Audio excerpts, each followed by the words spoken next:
we're down by 3. Look inside yourself, what do you see? The pain is in your mind, no, nothing stops me. Everyone is looking at me. Heart is pounding and we're down by 3. Look inside yourself, I know what I see. Do you have the guts to do it for me? Gonna sweat, gonna work, we're gonna burn, it's gonna hurt, we're gonna fight, we're gonna score, we're gonna win, we're gonna war.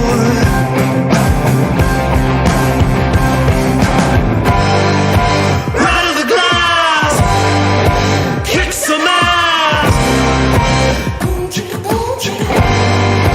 kick some ass, right of the cage, turn the page.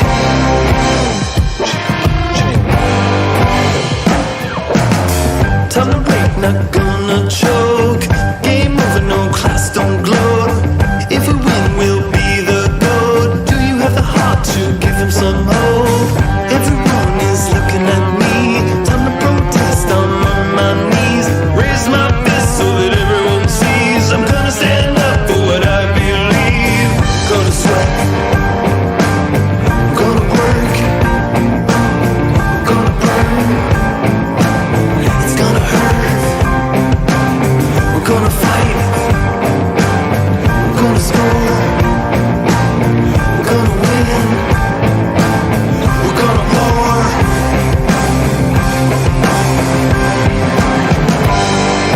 Right on the glass, kick some ass,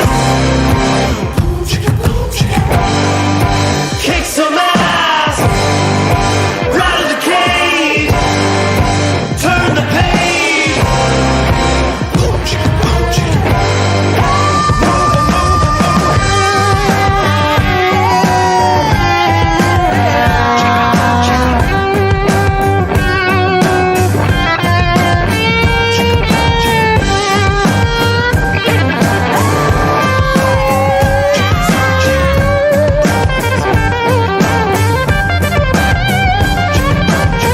Gonna sweat, gonna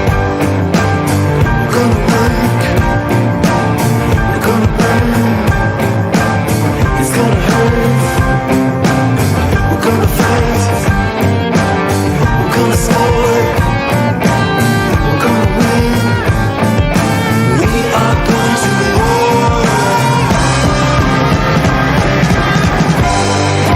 Right of the glass, kick some ass, kick some ass, right of the cage, turn the page.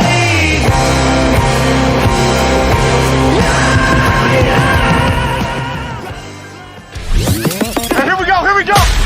Welcome to Puck and Pigskin. Great sports fans talking hockey and football with a dash of everything else. Ready?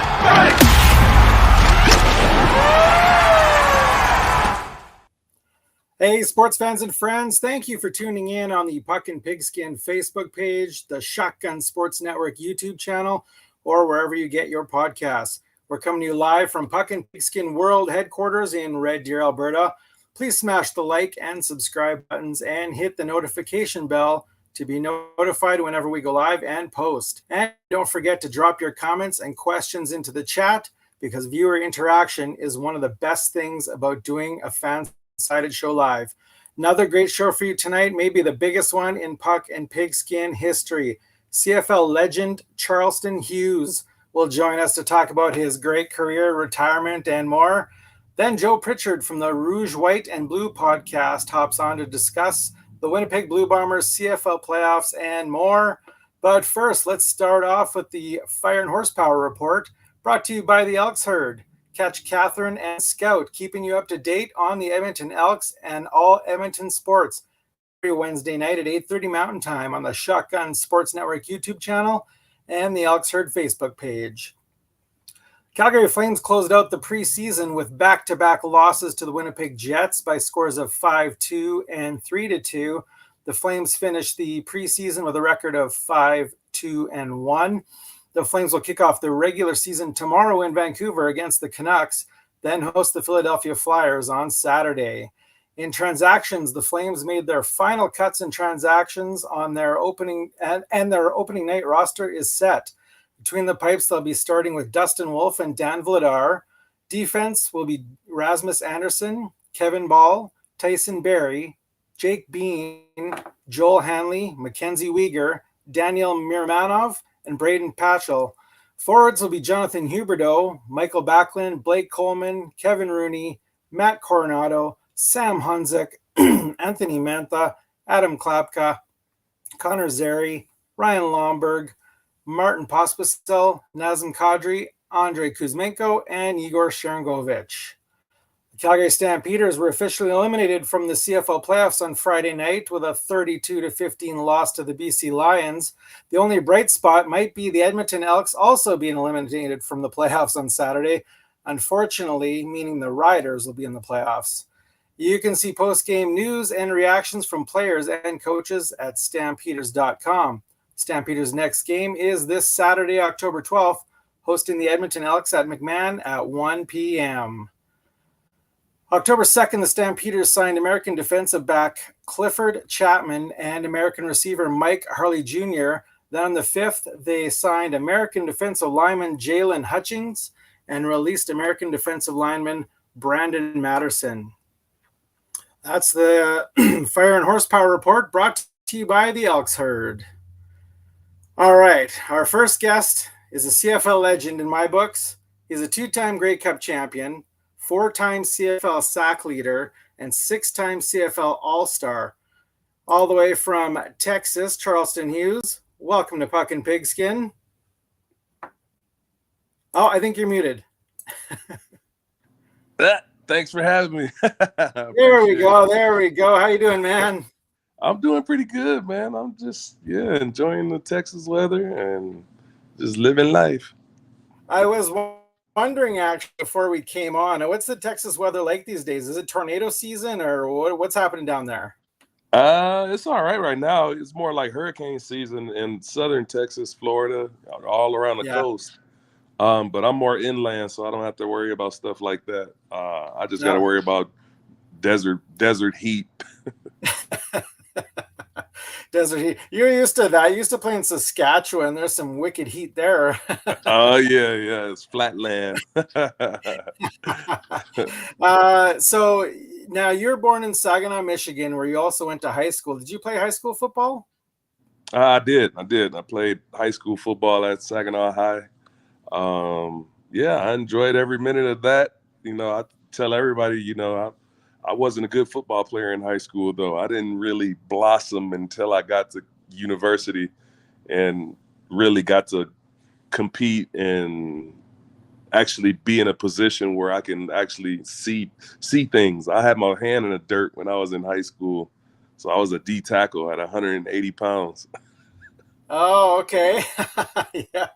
And growing up a CFL fan, I never actually paid much attention to college football or high school football, but my nephew right now is in high school football here, and he's a running back, and he's third right now in the league for rushing yards, and I've gotten a lot more into high school football, and it's definitely exciting football, man. It is, especially down here too, man, because, I'm in Midland, Texas, so I'm in the heart of Friday Night Lights right now, so football is definitely big around here. It'll shock you when you go to a game and see a stadium. Oh, man. Closest I'm going to get right now, we're going to New Orleans and Baton Rouge in late November, and we're going to go see LSU play Vanderbilt. Ooh. Yeah. I just went to my first college game recently. I went to Texas Tech. Shout out to Pete Robinson for hooking me up with those tickets. But Texas Tech and Cincinnati. My nephew plays for Cincinnati, so it was good to watch him play. Yeah. Nice. So from Saginaw, you went to Northwood University in Michigan, where your bio says you were one of the top linebackers in Northwood football history. Tell us a little bit about your college football days. My college football days were okay, man. I mean, I was a redshirt freshman. I really had to walk on my first year because I just wasn't academically, approved to play sports my first year. So I had to walk on and earn a scholarship to play. And it was one of those things where, I stepped onto the field and looked around and saw all the other linebackers and how big they were. And I started thinking right away that I had to get to work. I had to do something special to make this team. And I just put in the hard work, man, of lifting weights, running, eating right. I ran track at Northwood too, so I was on scholarship for track and football. So it worked out in the end. I mean, because it showed me what hard work really feels like.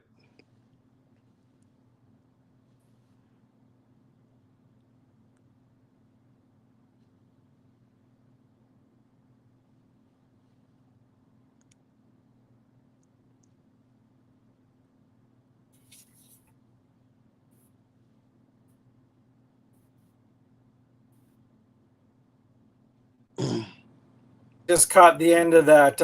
Tell us about your track career. How did track go for you? Track went pretty good, man. I was a hurdler in in college, so I actually got Oh, faster nice. from high school to university.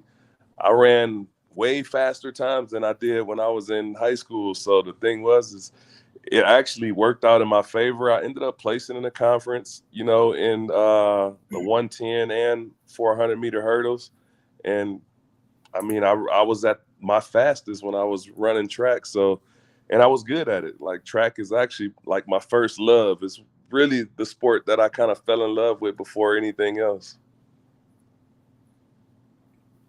That makes a lot of sense because I'm pretty certain I've seen you hurdle a few guys on the football field. So it's all making sense now. Trying to show the athleticism.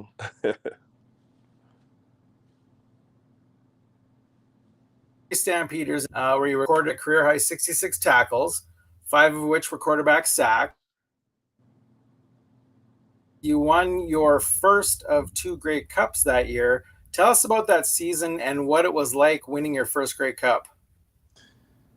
It was special, man. It was definitely a special year because I went through some trials and tribulations that year. I mean, I was cut from the team my rookie year. I was sent home. I actually contemplated, quitting football just because it was at a time where you can keep chasing this football dream all you want, but one thing is for sure, the bills don't stop coming in.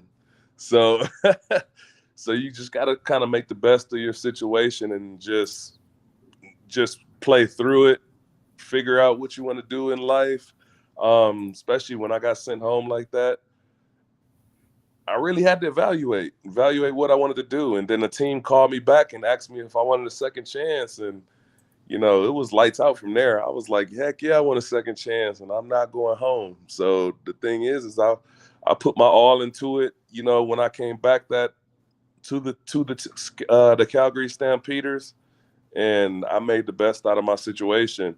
And winning that Grey Cup in the end after, being sent home and it being your first year and you're playing with all new guys, which are all rookies on the field pretty much. And some of those players, I'm still in contact to this day and coach for, Saskatchewan. I mean, for Calgary right now. So, and Saskatchewan actually. So I got teammates that I play with that are all across the CFL right now coaching. And, it was memorable times, from the 2008 team. And then I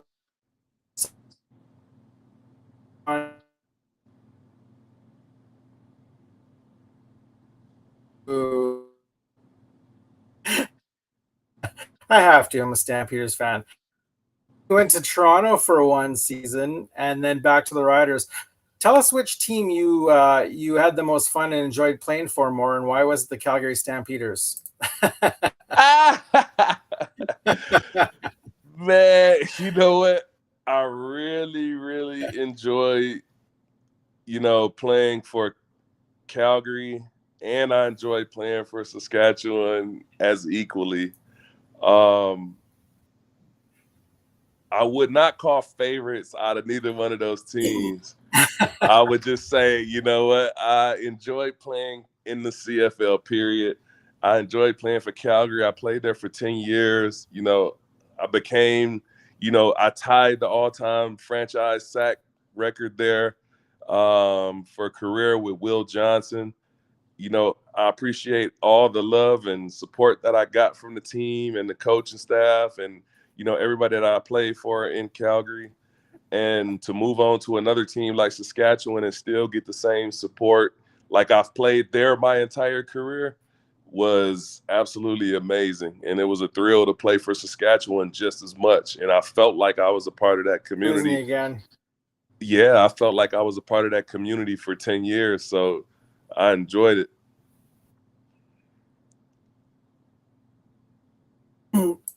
They're different beasts. Calgary and Saskatchewan, they're totally different beasts. Like playing for Saskatchewan, like Saskatchewan has the fan base like around the world, and they got a crazy rabid fan base. So playing there must have been just something totally different than playing in Calgary. It was, man. It was, man. I like just playing in Saskatchewan was definitely a different beast because you feel like you got a chip on your shoulder. You have to play with a chip on your shoulder. You gotta make sure you're representing the fans and the community right. You got to make sure that, you know, you're bagging up, you know, the fans being, kind of aggressive and forward for the team, especially against everybody else in the rest of the league. So you got to make sure you represent that brand, you know, to the best of your ability and show that, you know, you're supposed to be there and why you're there.